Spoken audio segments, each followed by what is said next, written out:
The loneliness epidemic isn't new. It was designed. You feel it most at night, not always in an obvious way. Sometimes it's just a low hum behind everything, a sense that the room you're sitting in is somehow too quiet, that the people in your phone are not quite the same as people, that you are, despite everything, alone in a way that feels almost physical. You're not broken, you're not weak, and you are not the first to feel this way. But here's what almost no one tells you. The loneliness you feel today was not an accident. It was not the inevitable result of smartphones or social media or modern distraction. Those things accelerated it. But the architecture of your isolation was drawn up long before any of that. It was drafted in smoke-filled offices in the 19th century. It was built into the design of cities. It was engineered into the structure of your working week. The loneliness epidemic isn't new. It was designed. For the vast majority of human history, you would have never been alone. Not truly. Not like this. Your ancestors lived in bands, small, dense, overlapping groups of between 20 and 150 people. The anthropologist Robin Dunbar spent decades studying the cognitive limits of social bonding in primates, and what he found changed how scientists think about the human brain.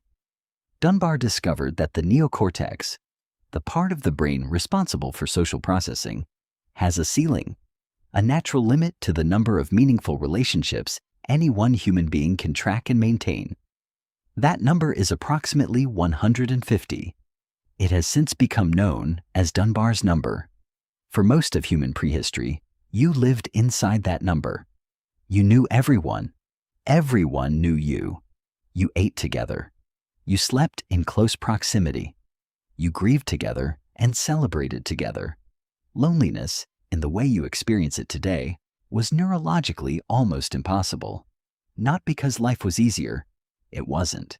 It was brutal and short and violent. But you were never architecturally separated from other human beings. Then, something changed. Around 10,000 years ago, agriculture began to shift how humans clustered. But the real fracture came much later. The fracture came in the 18th and 19th centuries, when a revolution changed not just how people worked, but how people lived, where they lived, who they lived with, and what they were worth to the people around them. Before industrialization, most people in Western Europe and North America lived in rural communities. Not because the countryside was pleasant or romantic. It often wasn't. But because economic survival required cooperation. You needed your neighbors. Literally, you could not bring in a harvest alone. You could not build a shelter alone. You could not survive a hard winter alone. Community was not a luxury. It was infrastructure. Then the factories came, and the factories needed workers, not communities. Workers, individuals, units of production.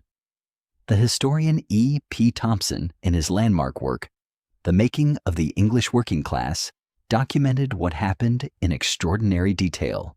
The industrial city was not designed for human flourishing. It was designed for extraction.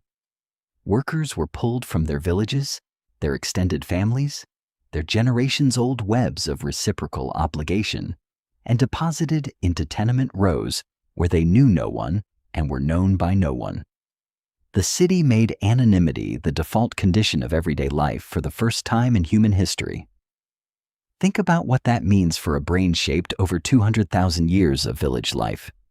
Your nervous system was calibrated to interpret silence as danger, to interpret the absence of other people as abandonment.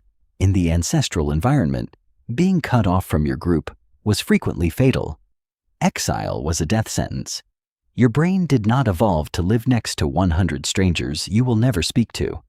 But that is exactly what the industrial city gave you. Proximity without connection. Crowdedness without community. And the people who built this system, the factory owners, the urban planners, the economic theorists, were not blind to this. Some of them knew precisely what they were doing. The economist and philosopher Jeremy Bentham Propose the panopticon, a prison designed so that any inmate could be watched at any time without knowing whether they were being watched at that moment. The architecture of surveillance, the architecture of isolation, the principle of maximum output from human beings who were separated from one another and watched from above. This was not just a prison design. It was a blueprint for industrial life. Workers who were bound together in community had power. They could strike, they could refuse, they could support one another through hardship in ways that made them resilient to exploitation. Workers who were atomized, isolated, transient, unknowing of their neighbors, had almost none. The fracturing of social bonds was not a side effect of industrialization.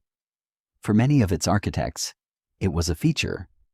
By the late 19th century, the sociologist Émile Durkheim had a name for what he was watching happen to French society.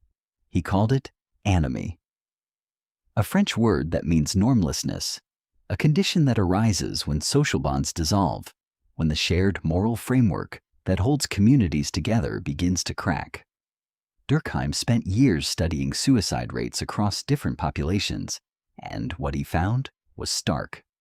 People in less cohesive social environments, more mobile, more urban, more anonymous, died by suicide at dramatically higher rates than those embedded in dense, stable communities. He was describing the early symptoms of exactly what you are feeling now, because here is the part of this story that should make you angry, or at least make you pause. The same logic that drove the Industrial Revolution, the logic of efficiency, productivity, individual units of labor, maximum output, did not stay in the factory. It followed you home. It followed you into the design of your city, where zoning laws separated where you live, from where you work, from where you shop, guaranteeing that your daily movement never brings you into repeated serendipitous contact with the same people. It followed you into the design of your suburb, where houses face inward, garages face the street and the front porch. The architectural feature that once made neighbors visible and conversation inevitable was quietly eliminated. The urban theorist Jane Jacobs wrote about this in The Death and Life of Great American Cities in 1961. She watched as urban planners demolished dense, chaotic, socially rich neighborhoods in favor of sanitized housing projects and car-friendly suburbs. She called it the catastrophic mistake of the 20th century. The old neighborhoods she described had something invaluable. She called it eyes on the street, constant, informal, overlapping human contact. The kind your brain was built for, the kind that costs nothing and requires no app. That contact was engineered away. And here is where the story arrives at your door. You have been handed a set of living conditions that are, from a neurological standpoint, profoundly abnormal. Not in a dramatic, obvious way, in a quiet, cumulative way that reveals itself as a vague but persistent sense that something is missing, that no matter how connected you are somehow not connected enough. The psychologist John Cacioppo spent 30 years studying loneliness at the University of Chicago. What he found should be in every medical textbook. Chronic loneliness, he discovered, activates the same neural threat response systems as physical pain. Lonely people sleep worse. Their immune systems are compromised. They show higher levels of cortisol, the stress hormone, around the clock, not just during stressful events. Loneliness, Cacioppo concluded, is as dangerous to long-term health as smoking 15 cigarettes a day. You are not being melodramatic when you say it hurts. It literally does. Your brain interprets social disconnection as a survival threat because for 200,000 years it was. So, what does this mean? It means the conversation we are having about loneliness, the one framed as a personal failure, a character flaw, a symptom of screen addiction, is the wrong conversation. It is looking at the smoke and ignoring the fire.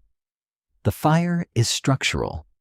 The fire is the city that was built to move you in straight lines from home to work and back again without any reason to linger. The fire is the economy that rewards mobility, that asks you to leave your community for a better job, to uproot again, to treat your social roots as less important than your professional ones. The fire is the architecture of modern life, which was designed around the productivity of the individual and was never asked to account for the social cost. But here is the strange, counterintuitive truth that Cacioppo and others found buried in the data. It does not take much.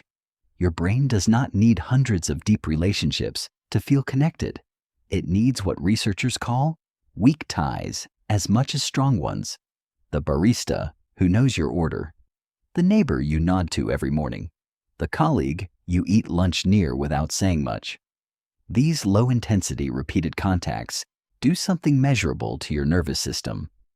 They signal safety. They signal belonging. They whisper in a very old part of your brain that you are not alone. This is why the loss of what sociologist Ray Oldenburg called the third place, not home, not work, but the pub, the barbershop, the cafe, the town square, was so quietly devastating. Those spaces were not luxuries. They were the infrastructure of informal human contact.